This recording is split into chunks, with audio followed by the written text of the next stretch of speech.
hermanos, de la bondad de Dios y la fidelidad de Dios para la primera iglesia bautista aquí en Dalhart. El pasado 26 de enero, nuestra congregación cumplió 57 años de existencia en este pueblo. Y hermanos, y como hemos repetido en muchas ocasiones y lo decimos en cada aniversario, Dios, hermanos, lo que estamos celebrando hoy específicamente es que Dios nos ha sostenido por 57 años por su gran fidelidad. Hoy nosotros podemos llegar y celebrar esta gran celebración, hermano, porque por 57 años Dios ha sido fiel, Dios ha sido misericordioso, Dios ha sido compasivo con nosotros. Y eso se ve, hermano, en el hecho de que a través de los años, si usted mira nuestra iglesia, la composición de nuestra iglesia, a muchas personas, incluso de los fundadores de esta iglesia, de los hermanos que Dios usó para fundar esta congregación, hoy no están aquí, porque algunos de ellos han pasado de este mundo a la eternidad. Sin embargo, amados hermanos, aunque Dios usó un grupo de personas para fundar lo que hoy es la primera iglesia bautista de Dalhart, aunque ese grupo de personas, muchos de ellos no están hoy con nosotros, sin embargo, hoy estamos aquí porque Dios ha sido fiel, porque Dios ha añadido personas a la iglesia, porque Dios a través de primera ha extendido su reino. Hermanos, y hoy, al celebrar estos 57 años, estamos celebrando, hermanos, el hecho de que estos 57 años son simplemente el testimonio de la fidelidad de Dios, de que todos los años que Dios nos ha de conceder sobre de este lado de la eternidad como iglesia, Dios seguirá siendo fiel, Dios seguirá siendo misericordioso, y eso es algo digno de celebrar. Y ese es precisamente, hermano, el título de mi mensaje en esta mañana: algo digno de celebrar. Si usted se fija en la pantalla, no sé si los que están más atrás lo pueden ver, pero esta es una foto de, si mal no recuerdo, hermano, uno de los primeros templos o lugares donde nuestra iglesia se reunía, y arriba, hermano, del edificio hay un nombre, dice la primera misión bautista, y hoy, hermano, somos la primera iglesia bautista de Dalhart, porque Dios, hermano, ha sido fiel, porque Dios ha sido misericordioso. Sin embargo, mientras nosotros celebramos 57 años de vida y 57 años de la bondad y la misericordia de Dios, es apropiado para nosotros, hermanos, considerar en esta mañana el mensaje de estos versículos que acabamos de leer, porque en estos versos, hermanos, Pablo usa palabras inspiradas por el Espíritu Santo para describir la iglesia, hermanos, pero no solamente para describir la iglesia, sino que en la medida y en la manera que él describe la congregación de los santos, con esta palabra también está de una manera implícita enfatizando el gran privilegio que tenemos en la iglesia. Amados hermanos, hoy con esto en nuestra mente, yo quiero considerar con ustedes 1 Timoteo capítulo 3, verso 14 al 16. Y lo primero que quiero que notes, hermano, quiero resaltar la urgencia con la que Pablo le escribe a Timoteo. En el verso 14 dice: te escribo estas cosas esperando ir a ti pronto, pero en caso de que me tarde, te escribo para que sepas cómo debe conducirse uno en la casa de Dios, que es la iglesia del Dios vivo, columna y sostén de la verdad. Muchas veces cuando leemos la carta del apóstol Pablo a Timoteo, podemos perder de vista la urgencia que Pablo tenía en escribirle a este joven pastor. Y toda la carta que él escribe, si usted lee la carta de Pablo a Timoteo, toda esta carta tiene que ver con la manera en que la iglesia debe de funcionar. En esta carta encontramos, hermano, un llamado a la oración. La iglesia debe de orar. Y esto es, hermano, significativo a la luz precisamente de estos versículos que estamos considerando. Pablo llama a la iglesia a orar en el capítulo 2, en el capítulo 3, enseña acerca de cuáles son los requisitos que deben tener los pastores de la iglesia y los diáconos de la iglesia, y él termina esta porción enfatizando cuál es la urgencia que él tenía. Yo te escribo esperando ir pronto a ti, pero en caso de que me Él le dice en el versículo 15, en caso de que me tarde, te escribo para que sepas cómo uno debe conducirse en la casa de Dios, que es la iglesia del Dios vivo. Yo quiero hacer una pausa aquí. Lo primero que quiero considerar, amados hermanos, con ustedes en esta mañana, es nuestro privilegio como iglesia. Nuestro privilegio como iglesia. Y ese es, y una de las cosas que estamos celebrando en esta mañana, no es solamente la fidelidad de Dios, sino también el privilegio que Dios nos ha dado por 57 años, porque Él es fiel, porque Él es misericordioso. ¿Y cuál es ese privilegio, hermano? Bueno, si usted se fija, la primera expresión que Pablo usa aquí para describir a la iglesia es este. Pablo dice, hermanos, para que en caso de que me tarde, te escribo para que sepas cómo debe conducirse uno en la casa de Dios.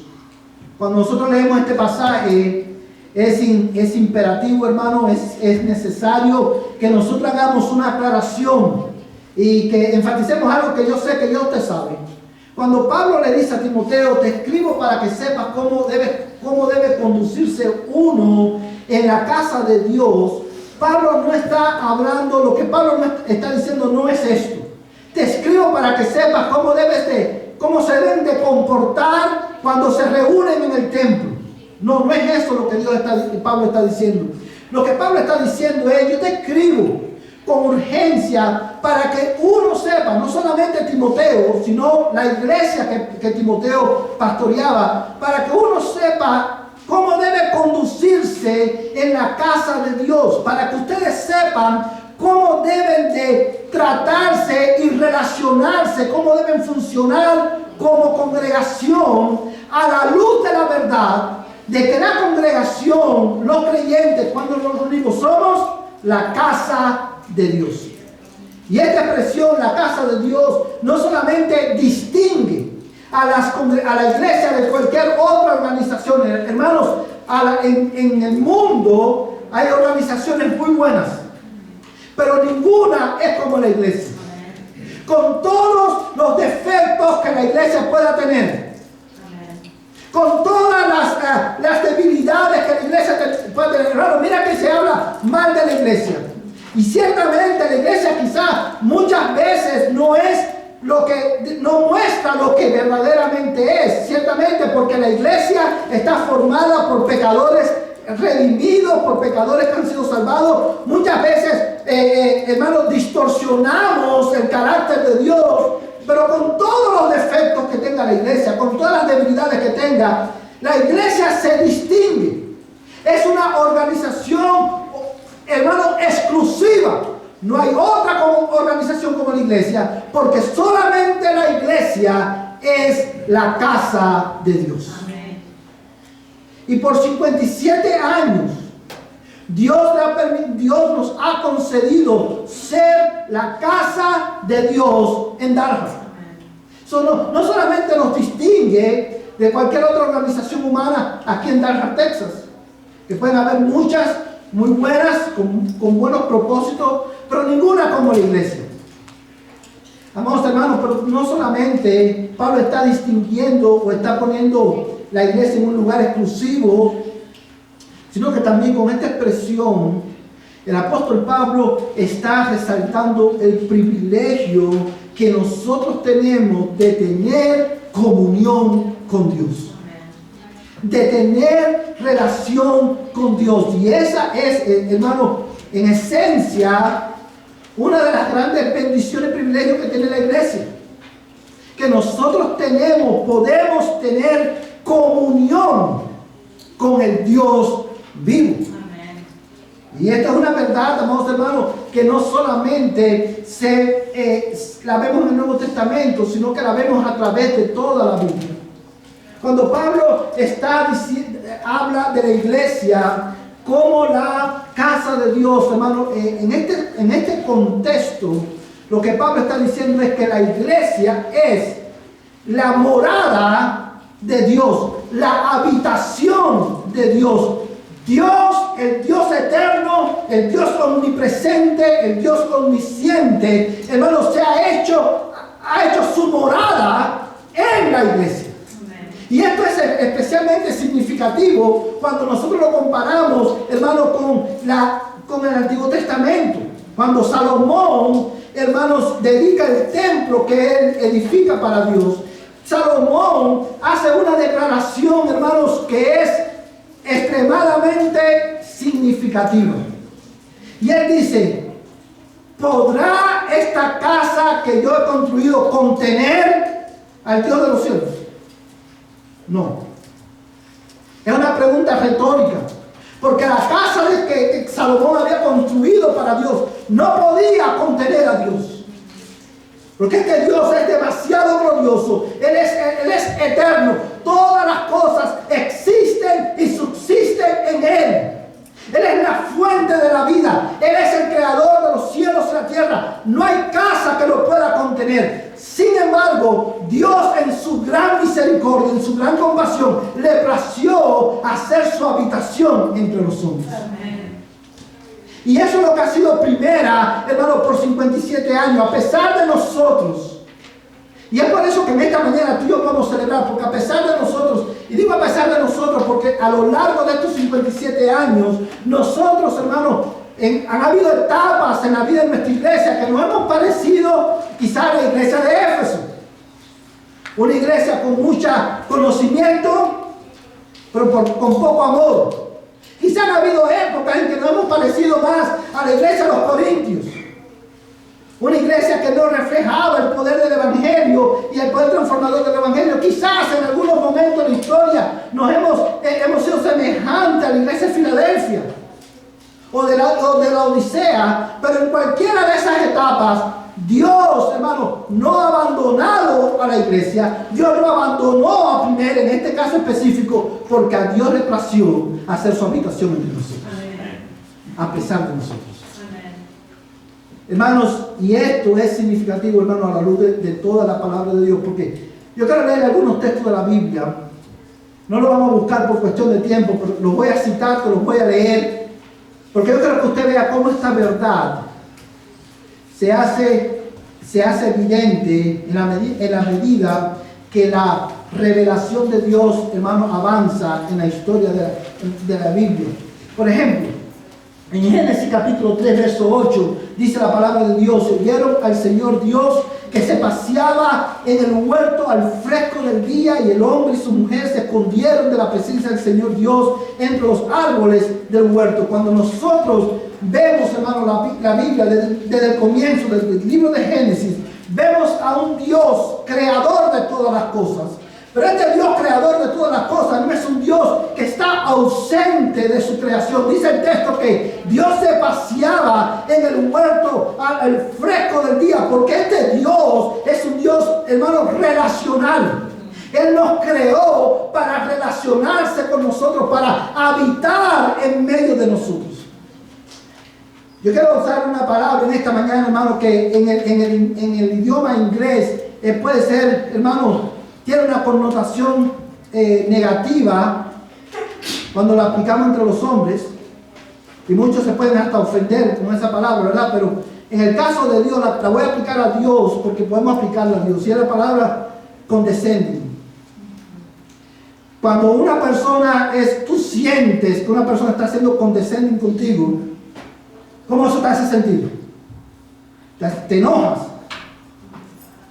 Y dice: don't be condescending conmigo. O tú has sido condescending conmigo, has sido condescendiente. Y eso, hermano, es ofensivo para muchos, porque te hace sentir como que esa persona te está tratando, te está hablando desde una posición de superioridad. Y como que está diciendo: ok, déjame bajar a tu nivel para que me puedas entender. Y la razón por la cual es ofensivo es evidentemente porque nosotros todos somos seres humanos, pero Dios, y lo voy a decir, hermano, sin temor a equivocarme, y lo voy a decir con toda la convicción del mundo, Dios es un Dios condescendiente. Amén. Porque siendo el creador, siendo, hermano, el Dios eterno, siendo el Dios inmutable, Él decidió hacer su morada entre los hombres, y Adán y Eva caminaban, vivían en la presencia de Dios. que Adán y Eva pecaron. Y la relación entre ellos y Dios se rompió. Pero Dios, siendo un Dios condescendiente, decidió que Él continuaría habitando en medio de su pueblo. Y cuando Dios saca a su pueblo de Egipto, Dios lo llama en Éxodo capítulo 25, verso 8, nosotros vemos que Dios le manda a Moisés, le da instrucción y le dice que hagan un santuario para mí, para que yo habite entre ellos.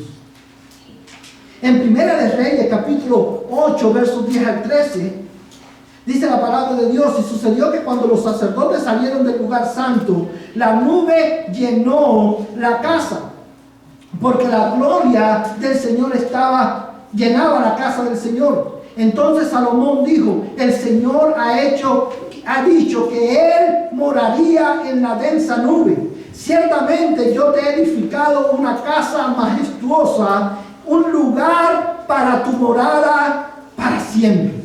Vemos, hermanos, que Dios, a través de la historia de la revelación bíblica, Dios siempre se ha revelado como este Dios que quiere habitar en medio de su pueblo. Habitaba en el tabernáculo, luego en el templo, pero vemos que tanto el tabernáculo como el templo apuntaban a una realidad mayor. Llegamos, hermanos, a Cristo, al Nuevo Testamento. Y vemos, hermanos, que Juan, hablando de Cristo, dice: y el Verbo se hizo carne y habitó entre nosotros. Y vimos su gloria. Gloria como del unigénito del Padre, lleno de gracia y de verdad. A pesar de todas las infidelidades de Israel, a pesar de nuestra condición como pecadores, Dios continuó siendo condescendiente con nosotros, para que podamos conocerle. Y en Cristo, ahora, hermano, en el nuevo pacto, Cristo es el templo de Dios. Porque en Cristo Dios ahora habitó entre nosotros. Él caminó entre nosotros para que pudiéramos verle, para que pudiéramos ver su gloria, para que pudiéramos conocerle. De una manera que no hubiéramos podido conocerle de otra manera, de otra forma. La revelación de la Escritura avanza, y la Biblia nos enseña que ahora, debido a nuestra unión con Cristo por la fe, ahora el templo de Dios somos la iglesia. Amén. La iglesia es el templo de Dios. Y cuando hablo de la iglesia, hermano, como la casa de Dios, no estoy hablando de este templo, estoy hablando de cada creyente que ha sido redimido por el poder de Jesucristo. Nosotros somos la casa de Dios y tenemos como tal el privilegio de tener comunión con este Dios vivo a través de Jesucristo. Y esto lo sabemos, hermano, porque según de los Corintios, capítulo 6, verso 16 dice: ¿o qué acuerdo tiene el templo de Dios con los ídolos? Porque nosotros somos el templo del Dios vivo. Como dijo Dios: habitaré en ellos y andaré entre ellos, y seré su Dios, y ellos serán mi pueblo. Amén. Hermano, cuando nosotros leemos estos versículos y consideramos esta progresión de la revelación bíblica, no podemos hacer otra cosa que maravillarnos ante la realidad de que en Cristo Dios nos ha concedido el privilegio de ser su casa. Y en nuestro caso específico, hermano, por 57 años, la presencia de Dios ha estado con nosotros. No por nuestros méritos como iglesia, no por nuestras virtudes como congregación, sino porque Dios ha sido misericordioso y fiel. Amén. Por 57 años Dios nos ha concedido ser casa de Dios en Dallas. Amados hermanos, y eso presupone una gran responsabilidad para nosotros. Eso debe llevarnos a nosotros a crecer, a buscar. Cada miembro de Primera Iglesia Bautista debe de celebrar este privilegio, y la manera de celebrar el privilegio de que somos la casa de Dios, hermanos, de que ahora podemos tener comunión con Dios. Eso debe llevarnos a nosotros a profundizar en nuestra comunión con Dios, a crecer en nuestra comunión con Dios. Pero acuérdate de algo, no quiero que pierdas de vista algo. Timoteo, Pablo le dice a Timoteo, si te escribo porque si tardo, quiero que sepas cómo debes conducirte, cómo debe conducirse uno en la casa de Dios. Esta verdad de que Dios habita en la iglesia y entre la iglesia, esta verdad, hermano, demanda una respuesta de la iglesia. Esta verdad, hermano, nos confronta con esta realidad. Este gran privilegio de ser la casa de Dios, de ser la habitación de Dios, nos confronta con la realidad de que tú y yo vivimos en la presencia de Dios. Hermano, no hay nada, no hay lugar donde nosotros estemos que Dios no esté de una manera especial, de una manera específica. Y digo de una manera especial y específica porque sabemos que porque Dios es el creador de todas las cosas, Él es Dios omnipresente, Él está en todas partes, en todo lugar, pero de una manera específica y especial, Él habita en la iglesia, Él habita en el creyente.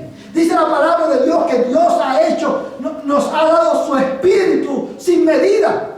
Por eso nosotros podemos orar en cualquier lugar y Dios nos responde. Por eso nosotros anhelamos caminar de una manera digna del Evangelio, porque sabemos que donde quiera que estemos, en la intimidad de nuestro cuarto, hermano, aunque no hayan cristianos alrededor nuestro, yo sé que yo estoy en la presencia de Dios.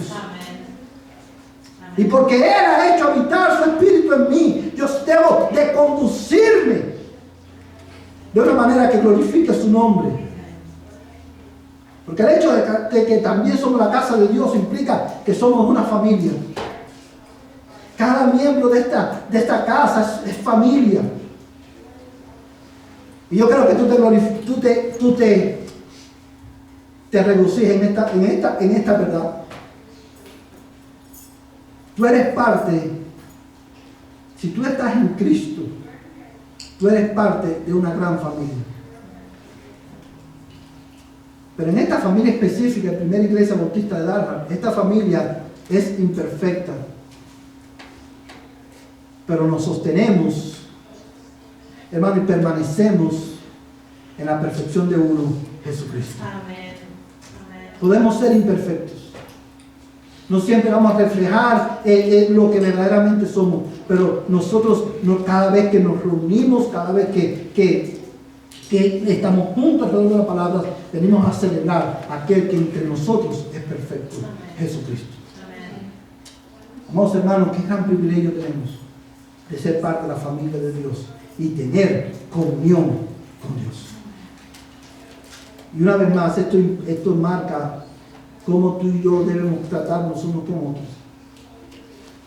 Nosotros somos la casa de Dios y debemos conducirnos de tal manera mientras celebramos este gran privilegio que Dios nos ha dado en Cristo.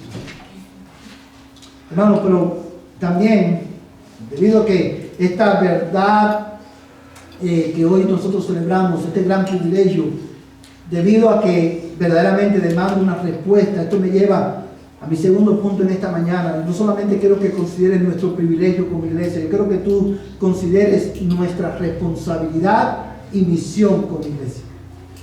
Hermanos, a través de 57 años muchas cosas han pasado, muchas cosas han cambiado, las inquietudes de la cultura en que vivimos, los intereses de la cultura en que vivimos son diferentes.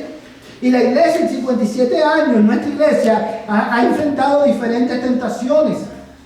Y es fácil, hermanos, debido a la progresión del tiempo, es fácil que olvidemos. Es fácil que olvidemos cuál es nuestra gran responsabilidad y cuál es la responsabilidad que se deriva del privilegio de ser casa de Dios. Y este privilegio es un privilegio que no viene solo. Es un privilegio que, hermano, trae y conlleva una gran responsabilidad para nosotros como iglesia. Y yo quiero que tú sigas leyendo ahí en 1 Timoteo capítulo 3, verso 15. Dice: pero en caso de que me tarde, te escribo para que sepas cómo debe conducirse uno en la casa de Dios, que es la iglesia del Dios vivo. Y aquí Pablo está usando estas dos palabras que son sumamente importantes para nosotros. La iglesia, la congregación, nuestra congregación no es solamente la casa de Dios, la habitación de Dios, sino que somos la iglesia del Dios vivo. Y este es un término, hermano, que nosotros queremos resaltar. La palabra iglesia es la traducción de un término griego que significa literalmente los llamados afuera. Y este es un término, hermano, que en el tiempo del apóstol Pablo, en el tiempo del Nuevo Testamento, se usaba para describir una reunión oficial que se convocaba, hermano, por una persona de autoridad con un propósito específico. Cada vez, este era un término eclesia, o no era un término, hermano, que era muy común, que se usaba para describir esta asamblea de personas que eran llamadas, eran convocadas por una persona de autoridad para un propósito específico. Y la razón por la cual este significado es muy apropiado y muy relevante cuando se aplica a la congregación de los santos es porque los creyentes, la congregación de los santos, somos una asamblea de personas que ha sido convocada por Cristo, ha sido llamada del mundo, ha sido llamada de afuera del mundo. Hemos sido sacados del mundo, hemos sido convocados por Cristo a vivir de tal manera, a vivir de acuerdo a un propósito específico. Y ese propósito específico, ¿sabe cuál es? Reflejar el carácter de Dios. Nosotros como iglesia, como casa de Dios, tenemos, hermano, la gran responsabilidad y la gran visión de reflejar en Dalhart el carácter de Dios. Por 57 años esa ha sido nuestra misión y lo seguirá siendo hasta el día en que Cristo venga por nosotros. Y eso, hermano, es lo que está implícito en esa expresión, la casa de Dios, que es la iglesia, es la asamblea de personas que han sido llamadas del mundo por una persona en autoridad, Cristo, para un propósito definido, reflejar la gloria del carácter de Cristo. La razón por la cual esto es importante es porque en lo que nosotros celebramos nuestro aniversario, es imperativo que tú y yo recordemos que si nosotros perdemos de vista esta realidad, nosotros, amados hermanos, hemos perdido la razón de ser como iglesia en Dalhart. Nosotros no existimos en Dalhart como congregación, no existimos en Dalhart para ser una organización más, para servir como el headquarter de una organización que provee entretenimiento. No somos una logia tampoco, no somos un club en Dalhart, somos una asamblea de personas que han sido llamadas por Dios para un propósito específico, reflejar su carácter. Eso implica que todo lo que nosotros hacemos como iglesia debe reflejar el carácter de Cristo, la gloria de su carácter. Cuando nos reunimos, pero también cuando vamos a nuestros trabajos, cuando vamos a la tienda, cuando vamos a donde quiera que estemos, nosotros como iglesia vivimos en una misión. Porque somos la casa de Dios, la iglesia del Dios vivo, debemos reflejar el carácter de este Dios. En todo lo que nosotros hacemos. Amados hermanos, y esto es evidentemente especialmente significativo a la luz del Antiguo Testamento. Porque cuando nosotros leemos, hermanos, en el Antiguo Testamento y vemos la historia de Israel, y todo, si usted lee el Antiguo Testamento, usted se da cuenta, hermano, que por ejemplo, la nación de Israel, Jerusalén, y el pueblo de Dios que vive ahí, hermano, ellos tenían su templo, y Jerusalén y el templo era, por usar un lenguaje moderno, era el headquarter de la gloria de Dios. Israel tenía un propósito. Y esto es importante, hermano, porque muchas veces cuando hoy la gente habla de Israel, del Israel de la Biblia, no del Israel actual, sino del Israel de la Biblia, Se hace mucha énfasis en que Israel era el pueblo de Dios, pero no se hace énfasis en cuál era el propósito de Israel. El propósito de Israel era manifestar al mundo la gloria del Dios que lo había salvado. Y esto lo vemos porque específicamente cuando Salomón está dedicando el templo que él construye para Dios. Salomón dice de esta manera, yo quiero leértelo, no lo vamos a buscar una vez más por cuestión de tiempo, pero los que estén tomando notas, lo pueden leer en Primero de Reyes, capítulo 8, versos 41 al 43. Quiero leer esta porción de la oración de Salomón. Dice la Biblia, hermano, de esta manera. También, en cuanto al extranjero que no es de tu pueblo Israel, cuando venga de una tierra lejana, a causa de ¿qué? De tu nombre. Porque oirán de tu gran nombre, de tu mano poderosa y de tu brazo extendido, y vengan a orar a esta casa. Vamos a hacer una cosa aquí por un momento, hermano.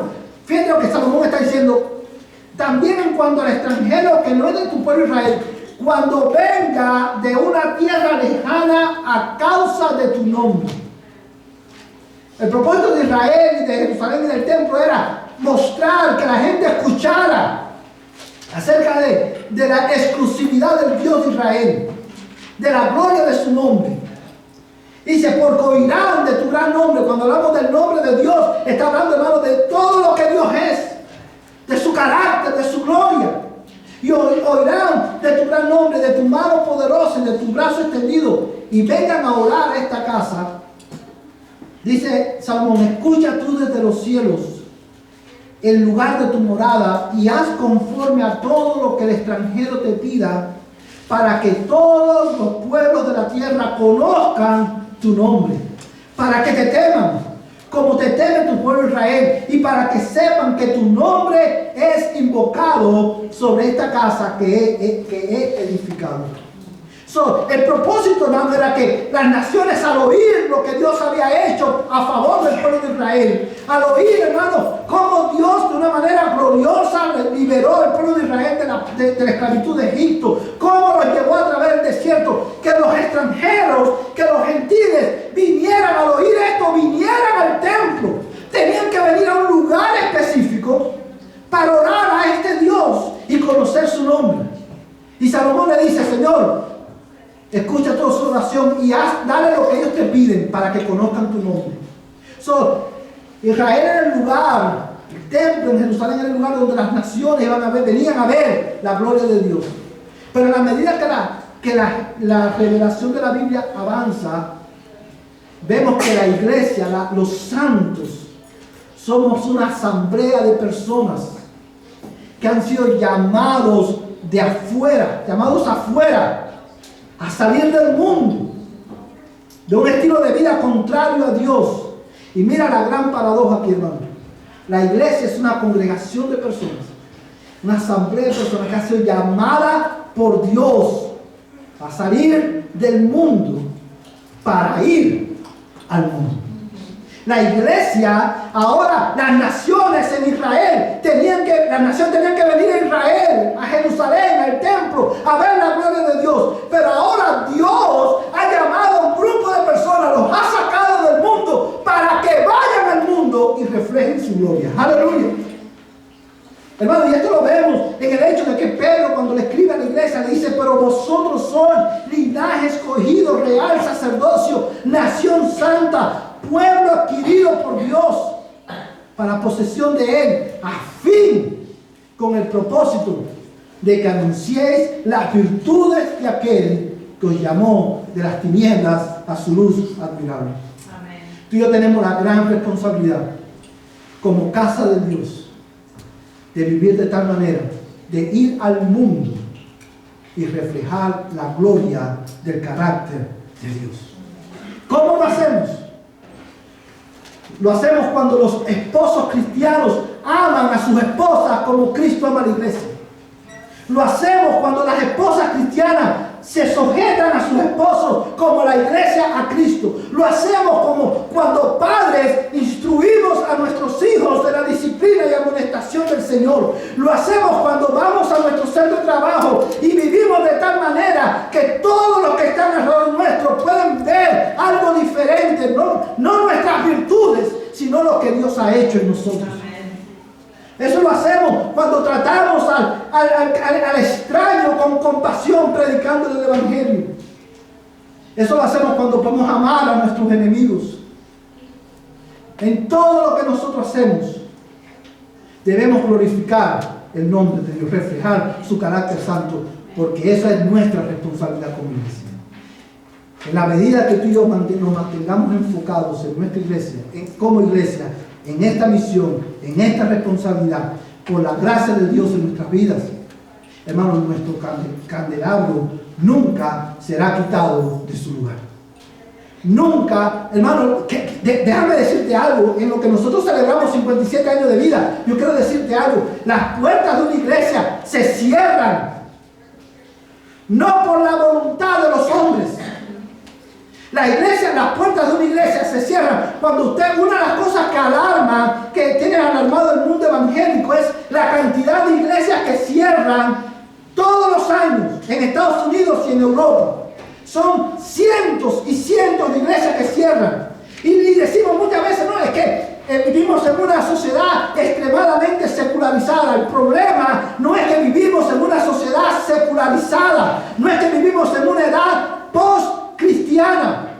El problema es que la iglesia se ha acomodado y ha perdido de vista cuál es su responsabilidad. Hemos fallado en ir al mundo y reflejar el carácter glorioso de Cristo. Esto lo vemos en el hecho de que en cosas tan simples como que el divorcio, el índice de divorcio entre los cristianos va en aumento. El índice de los hijos de los cristianos son más mundanos que los propios mundanos que han nacido en hogares mundanos. Porque hemos fallado. Y hoy, en lo que nosotros celebramos el gran privilegio de ser la casa de Dios, debemos ser recordados de nuestra responsabilidad de ir al mundo y reflejar el carácter de Dios. Yo creo que tú vayas de nuevo conmigo, amados hermanos, a 1 Timoteo 3, verso 15, nuevamente dice: pero en caso de que me tarde te escribo para que sepas cómo conducirte en la casa de Dios, que es la iglesia del Dios vivo, columna y sostén de la verdad. Columna y sostén de la verdad. Yo quiero, hermano, hacer un énfasis aquí que es necesario cuando Pablo dice que la iglesia del Dios vivo, que es columna y sostén de la verdad. No está diciendo que la iglesia es la que da a luz la verdad, o que la verdad es verdad porque es sostenida por la iglesia. No. Lo que está diciendo son expresiones que resaltan la gran responsabilidad que la iglesia tiene a través de todos los tiempos y de todas las edades. Somos columna y sostén ¿de qué? De la verdad. Ahora, ¿cómo nosotros somos columna y sostén de la verdad? Bueno, hermanos, nosotros somos columna y sostén de la verdad en primer lugar para poder ser columna y sostén de la verdad. Tú y yo necesitamos conocer la verdad. Tú no puedes sostener algo que tú no conoces. Tú no puedes promover algo que tú no conoces. Es imperativo que la iglesia sepa, conozca la verdad. Y en el contexto de la carta de Pablo a Timoteo, la verdad es sencillamente el Evangelio. Hermano, yo quiero que tú mires el versículo 16. E indiscutiblemente grande es el misterio de la piedad. Él fue manifestado en la carne, vindicado en el Espíritu, contemplado por los ángeles, proclamado entre las naciones, creído en el mundo, recibido arriba en gloria. Es interesante que Pablo está diciendo a la iglesia, Pablo está diciendo a Timoteo, la iglesia es la columna y el sostén de la verdad Y inmediatamente dice, indiscutiblemente grande es el misterio de la piedad. Y una vez más, la palabra misterio, cuando se aplica al Evangelio, no está hablando de algo gnóstico o algo, hermano, misterioso. Está hablando de algo que es de una verdad que no se conocía, pero que ha sido revelada. Y el misterio aquí, hermano, es Cristo, el Evangelio. Y dice, Él fue manifestado en carne. ¿Está hablando de qué? Está hablando de un Dios condescendiente que tuvo misericordia de nosotros. Se hizo hombre y habitó entre nosotros para que le podamos conocer, para que pudiéramos conocer a Dios. Pero también para ocupar nuestro lugar en la vida y en la muerte. Fue vindicado en el Espíritu. ¿Sabes de qué está hablando aquí? De que Cristo, durante su ministerio terrenal, Cristo dijo, Dios manifestó claramente que Él es el Hijo de Dios, el Cristo, el Salvador del mundo. Cristo sin disculparse, sin temor a ofender a nadie, Él dijo, yo soy el camino, yo soy la verdad, yo soy la vida. Nadie viene al Padre sino por mí. Cristo dijo, yo soy la puerta, el que por mí entrare será salvo. Sí, hermanos, y muchos creyeron el mensaje de Cristo, otros no lo creyeron. Pero dice Pablo, hermano, que Cristo fue vindicado por el Espíritu Santo. ¿Qué significa eso? Hermano, que cuando Cristo murió y fue enterrado, al tercer día el Espíritu de Dios lo levantó entre los muertos, testificando al mundo de que este Cristo era verdaderamente quien Él decía ser, el Hijo de Dios, el Salvador del mundo, el Cordero de Dios que quita el pecado del mundo. Pero no solamente eso, sino que la resurrección testificó que Cristo es verdaderamente Dios. Y es sobre la base de la suficiencia del sacrificio de Cristo en la cruz del Calvario. Es sobre la base de que Él fue manifestado en carne, vindicado en el Espíritu. Es sobre esa base que tú y yo, los que estamos en Cristo, somos la casa de Dios, la iglesia del Dios vivo. Que existimos para una gran misión. Hemos sido llamados a llevar a cabo una gran misión, reflejar su carácter, llevando a cabo la responsabilidad que Dios nos ha dado de ser sostén, columna y sostén de la verdad. Y para eso, una vez más, necesitas conocer la verdad. Yo creo que tú no quiero que pierdas de vista las palabras que Pablo usa en el verso 16. Dice, e indiscutiblemente grande. Hermano, estamos hablando aquí, estas palabras las está diciendo el apóstol Pablo, inspirado por el Espíritu Santo. Sobre el Espíritu Santo que está comunicando a Timoteo y a nosotros que el Evangelio, la verdad del Evangelio, es indiscutiblemente grande. Para conocer la verdad, hermano, el problema de la iglesia contemporánea, el peligro que la iglesia contemporánea enfrenta, y muchos han caído y han sido seducidos por este peligro, es el peligro de perder el asombro por el Evangelio. En el momento en punto que usted pierde el asombro por el Evangelio, usted lo perdió todo.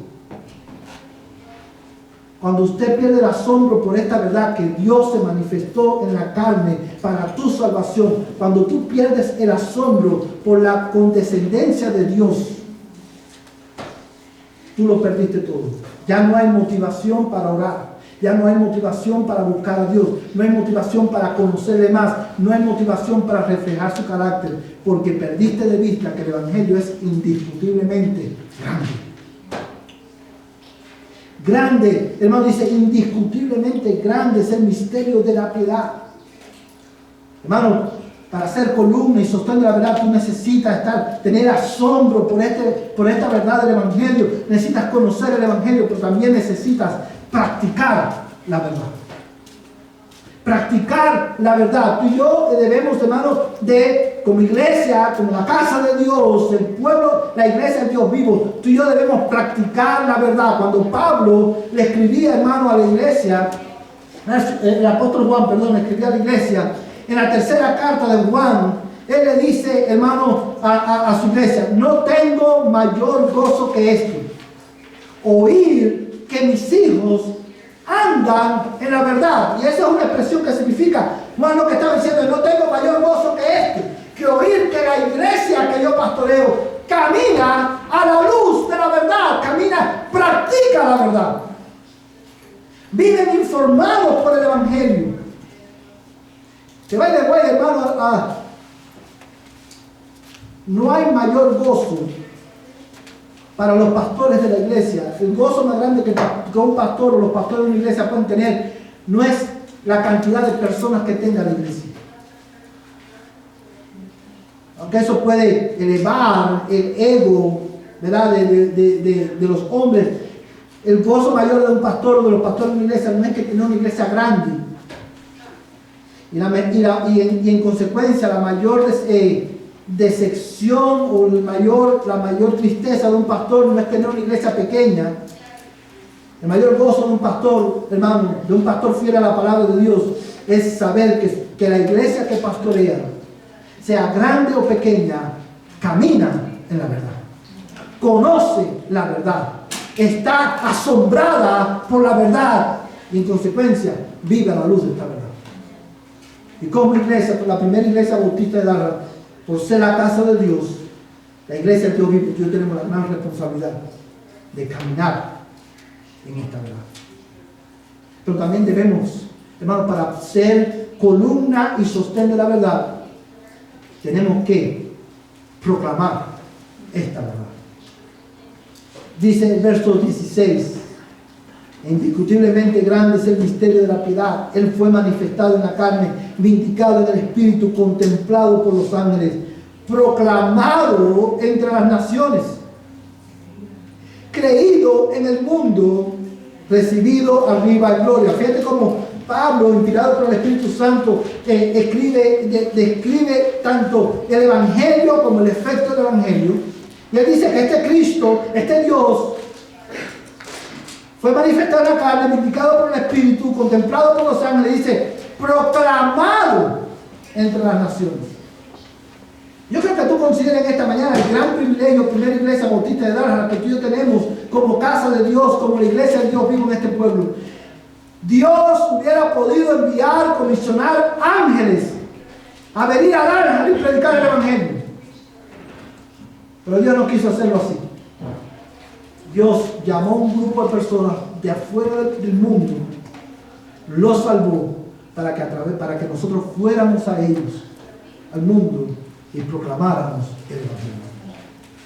Y una vez más, si tú y yo perdemos de vista esta verdad, tú y yo hemos perdido de vista la razón de ser de nuestra iglesia. De hecho, el lema de nuestra iglesia es, por tanto, y. ¿Qué implica esto? Esto implica que si tú eres miembro de esta iglesia, tú y yo hemos sido comisionados, no por los hombres, sino por Dios, de ir e intencionalmente predicar el Evangelio. Es más, si tú eres creyente, no necesariamente miembro de la iglesia, si tú estás aquí en esta mañana y tú eres creyente, tú has sido comisionado por Cristo para ir y predicar el Evangelio a tus vecinos, a tus compañeros de trabajo, a tu familia que no conoce a Cristo. Hermano, el evangelismo, el hacer discípulos, como hemos dicho muchas veces en nuestra iglesia, no es un programa más. No es algo que añadimos a nuestro calendario, es algo que debe ser orgánico. Nosotros hacemos, hermano, cumplimos nuestra responsabilidad de ser columna y sostén de la verdad, proclamando el Evangelio en la manera que nosotros vivimos nuestras vidas ordinarias de este lado de la eternidad. Cuando vamos a la tienda, predicamos. Cuando conversamos con nuestros compañeros de trabajo, les predicamos el Evangelio. Cada oportunidad que Dios nos da, nosotros la vemos como una oportunidad que se ve como una cita, hermano, que Dios ha preparado con esa persona para que tú le hables de Cristo. Debemos proclamar el Evangelio. Cristo es digno de ser proclamado. En esta mañana, hermano, nosotros hemos visto el privilegio que tenemos Pero también hemos visto nuestra responsabilidad y misión como iglesia. ¿Cómo nosotros respondemos a esta verdad? En todos los años que Dios nos dé de vida como iglesia, es imperativo que tú y yo nos conduzcamos como tales, como iglesia. Ama a tus hermanos como Cristo te amó a ti. Tú eres la casa de Dios. Vive de tal manera que la gloria de Dios se refleje a través de tu vida. Por eso Cristo le dijo a sus discípulos: vosotros sois la luz del mundo. Pero tú y yo no podemos hacer eso, iglesia, por nuestras propias fuerzas. Porque tú y yo todavía tenemos un remanente de pecado que batalla en nuestros miembros. La única manera que tú y yo tenemos de hacer esto, hermano, es dependiendo única y exclusivamente de la gracia de Dios en Cristo. Teniendo comunión con Él, suplicando a Dios: Señor, dame de tu gracia para yo poder reflejar tu carácter. Dame de tu gracia, ayúdame. Hermano, tú y yo podemos, lo interesante de esto es que tú y yo podemos poner en práctica esta verdad. Tú y yo podemos llevar a cabo nuestra responsabilidad como iglesia y nuestra misión como iglesia sobre la base de la suficiencia de Cristo y de su obra en la cruz del Calvario. En Él podemos. Amén. Por medio de Él podemos reflejar su carácter. Conócelo más, búscalo. Y toma la resolución en tu corazón, por la gracia de Dios, de vivir para su gloria. Pero si tú estás aquí en esta mañana y tú no eres creyente, tú estás en el lugar adecuado en esta mañana. Estás en la casa de Dios. Y como si Dios mismo rogase por medio de mí, yo te ruego hoy en nombre de Cristo: si tú estás hoy aquí sin Cristo, tú estás muerto en tus delitos y pecados, en nombre de Cristo te llamo a que tú te arrepientas y que creas en el Evangelio. El cristianismo es más que venir a la iglesia. El cristianismo no es una religión más. La razón por la cual Él fue manifestado en carne es porque Él se hizo como uno de nosotros. Tú y yo estamos perdidos. Nacemos bajo condenación por causa de nuestro pecado. Pero no solamente eso, es que debido al efecto del pecado en tu naturaleza, tú no puedes salvarte a ti mismo. Tú no es que no puedes, es que tampoco quieres.